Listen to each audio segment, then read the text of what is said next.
There are two kinds of rich. The first kind you can spot immediately. The car, the clothes, the watch, the posts. They want you to know. The second kind, you've probably walked past them, sat next to them, never noticed. And that's not an accident. Stealth wealth is real, it's documented, and the quietly rich have 5 habits in common that almost nobody talks about. Here they are. Habit 1. They drive ordinary cars.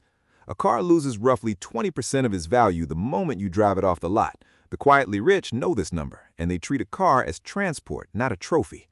Ingvar Kamprad, founder of IKEA and worth $58 billion at his peak, drove a 1993 Volvo 240 until the day he died. Not because it was all he could afford, because he understood that a car is one of the most expensive things a person can spend money on just to impress strangers. Jim Walton, one of the Walton heirs and consistently among the wealthiest people alive, is regularly spotted driving a pickup truck with no entourage. The quietly rich drive what works. The money saved drives something else entirely. Habit 2. They never talk about money. The loudest voices about wealth in any room are rarely the wealthiest people in it. Charlie Munger, the late billionaire investor and longtime partner of Warren Buffett, was famously private about his personal finances for decades. He rarely discussed his net worth in public and gave almost no interviews about his personal wealth, despite being one of the most financially successful people of his generation. The Walton family, collectively among the wealthiest families on earth, have maintained a remarkably low public profile relative to their net worth for generations. They don't announce, they don't post, they don't perform.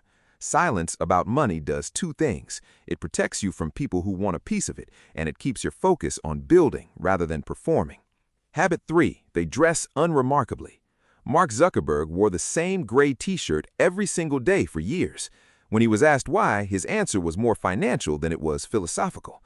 He said he was trying to clear his life, so he had to make as few decisions as possible about anything, except how best to serve the people using Facebook. Every decision, including what to wear, costs mental energy. The quietly rich protect that energy. Karl Albrecht, the German billionaire co-founder of Aldi, was described by people who worked around him as completely indistinguishable from an ordinary person. No visible luxury, no signals. He was reportedly once mistaken for a regular store employee during a visit to one of his own supermarkets. Clothing is one of the most visible signals people use to perform wealth. The quietly rich opt out of the performance entirely. Habit 4. They keep a small circle and private ambitions. This one goes beyond spending habits. It is a philosophy. Azim Premji, the Indian billionaire who built Wipro into a technology giant, is known for an almost legendary small personal circle. He has spoken publicly about the deliberate choice to keep his business ambitions private during the years he was building most aggressively. He trusted very few people with the full picture.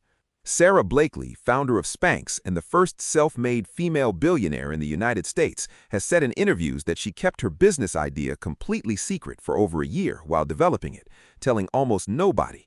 She feared that other people's doubt would infect her own belief before it had time to root.